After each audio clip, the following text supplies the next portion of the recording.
Hello folks, join me as we take a look at the Basotho Cultural Village. A visit to the Basotho Cultural Village at the foot of the Drakensberg Mountains in the Freestate will give the visitor an insight into the lifestyle of the South Sotho peoples from the 16th century to the present day. The Basotho Cultural Village lies along the R7112 from Harrismith in the eastern side of the Golden Gate National Park, or from Clarens traveling through the park. The tour begins at the Khatloa under the expert guidance of a tour guide.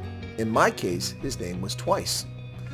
A visitor cannot enter the chief's village and explore the way of life of his people without first receiving the chief's permission. Now, the chief is a generous host, and he'll offer you a sip of Sotho beer as a token of hospitality, and you may engage in a traditional game of maraba-raba. At the Ngaka, the chief's bone thrower, a throw of the bones will give the visitor a peep into their future. At the dwellings of the first and second wives, visitors enjoy some mototo and dipapi. The interesting utensils and colorful decorations are discussed and explained here. Join us now for a tour of the Basotho Cultural Village, dedicated back in October 1994, with our guide, Twice. Thank you for listening. The clothes of our girls from any age. This is our skirt for the girls. It's made from the plants. It's one of the bottle blue. So our parents, they normally took 1 year to 2 years or 3 years to make one skirt. It's a hard work to make this. It was one of the important skirts for the girls because when they sit on the ground, all the strings will be covering the private parts of a girl. So our clothes can tell the age and status of a person. So meeting the girl wearing this kind of skirt, you know that she's underage. But after the age of 15 to 16, we send them to our traditional school, which is initiation school. So when they came back, they wear this skirt to cover the back parts. So meaning that if you meet someone wearing this kind of skirt, you know that she's over 16, she's matured enough. You can even get married. But around this time, marriage is the choice of the parents. It's not a choice of a boy and a girl. It's a parents' arrangement. So after you get married, they cover the front part with another skirt. You'll be covering the knees, shows that you are married to them. So, and after you get married, you don't show the breast outside and your body. You need to cover your body with the traditional blankets. It shows a respect to your in-laws. Okay. So as a daughter-in-law, you need to wear our traditional hat all the most of the time. Because you can't just cook or just provide meals for your in-laws without covering your head.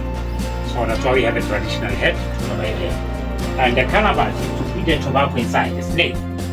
For the grandmothers of the village will be taking care of the kids so that they to release the stress of the young ones while they are busy taking care of them. So we normally have a plant. We harvested that plant, make it dry, grind it to be a powder, and put it inside here. Okay.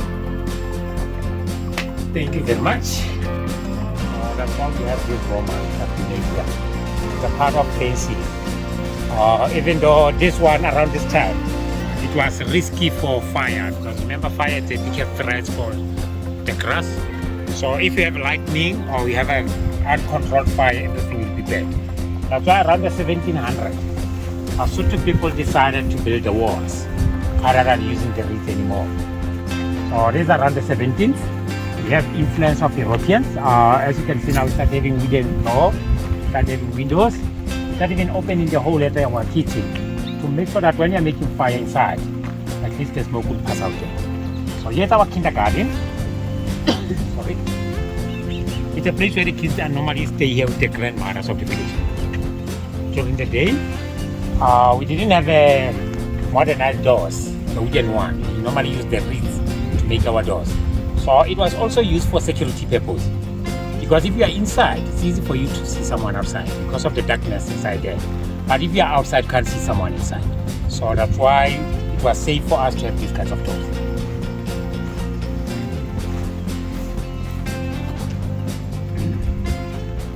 So it's a place for the second wife of the chief.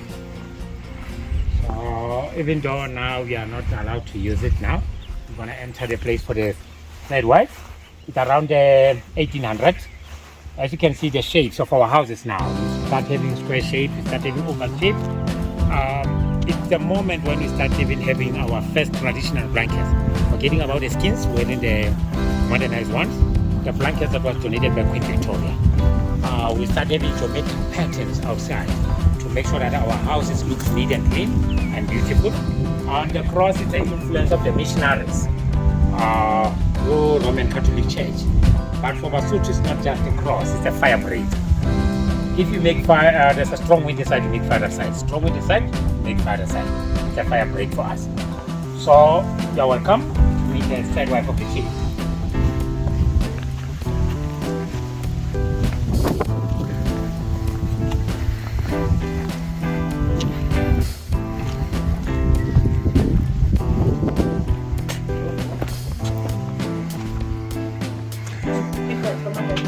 Dumela ma. What's the hilly jang? Okay, good thing. Okay. Here's our third wife of the chief. As you can see now, the life is more improved. We start getting the shelves. We utilize the termite mound soil to make these kinds of shelves. This is the influence of the Dutches of Holland and Netherlands. You can see with the wheatmeal outside, the orange flowers. We start getting iron where you put the coal or hot stoves inside. And this is the first blanket that I was talking about. It is a victory in red. So the crown represents Queen Victoria. These are Spitfires, represent the First and Second World War. And the stripes on our blankets, they represent the flowing of the rivers and the economy of Lesotho. Lesotho is a water catchment area.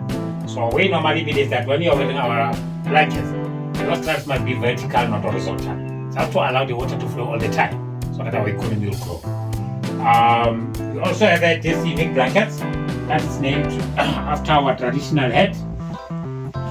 This is our old Kutu farm of Lesotho. That was approved in 1951, 21st of March. Crocodile represents the king of the Basotho. These two pictures is our agriculture. Here's a spotted hyena, because Basotho people, when they fight, they were fighting like hyenas. They attack as a group like hyenas. So the crown for queen, our Nokiri, fighting spear, the witch of the Sogam, and here's our shield. So they are now, it's our modernized blankets that we are wearing today. So we also have our traditional food that we're going to have a taste of. It's made from the maize. The maize originates from Mexico, but we just adopted as Basotho people. So we took the maize, roasted, being brownish. When it's brownish, we grind it to make it a powder. That powder, we add a little bit of salt and sugar to give it a taste. It's our energy food when you walk a long distance. You carry the powder with you, eat the powder, drink the water. So you're welcome, can come closer here so that you can have a taste. There's our energy food. But you know what, Basotho people, we believe that when you eat the powder, you need to use a weak hand, not a strong one. The reason is that they believe that the strong hand is having too much pressure and too much power. That can make the powder to block your airway. But if you use the right hand, it will be easy for you to enjoy the meal. So meaning if you are right-handed, use the left. If you are left-handed, use the right. Okay. I think now you're gonna eat it in the right way. Okay. That's why I was all in the beard. Okay, thank you very much. Can I stop it now? As you can see, we start having coal stove, we start having the paraffin fridge, the cutlery is the glass and enamel. Roof is not grass anymore. We use the concrete iron. So, and I don't understand why Basotho people left the grass, because it's free, except if you're a lazy person, you need to go to the field, harvest the grass, make a roof. And the grass also, they can play two roles at the same time. If it's hot outside, it's nice cool inside. If it's cold outside, it's nice warm inside. But this one, if it's hot, it's hot. If it's cold, it's cold. And it's expensive. So our houses around this time, they are all in one. So there's our kitchen. It's a cooking hut, it's a cooking place. We've got a bedroom for the kids, bedroom for the parents, sitting room and lunch. We start sleeping on the beds now. We don't sleep on the ground anymore. We utilize the skins as a carpet to clean your feet before you jump to your bed. So you're welcome to walk around inside, just to see how it looks inside. There'll be gentlemen outside who want to play one song for you, using accordion. Even though accordion is not originate from our country, it just adopted from Germany. Now, because it's adding value on our cultural music, it's part and parcel of our cultural instrument today. So you're welcome, you can walk around just to see the beauty of this house. So now there's the bedroom for the kids. Around the 16th, we normally sleep on top of the skins. We didn't have beds. Now there's an influence from Europeans. We live a better life. You start having wardrobes, suitcase, keys. Life is good, but expensive. This is our sitting room and lunch. Big wall units, colorful, beautiful. Here we just show the influence of Europeans in our lifestyle. The material that we utilize it to make our dress. It's always made from Germany. Because the first person who was introducing this in our lifestyle, it was someone from Germany who was visited Cape Town around 1856. So it's where we adopted. So then the blankets influences from England. So they took over from our skins clothes. Now it's a part and parcel of our cultural clothes.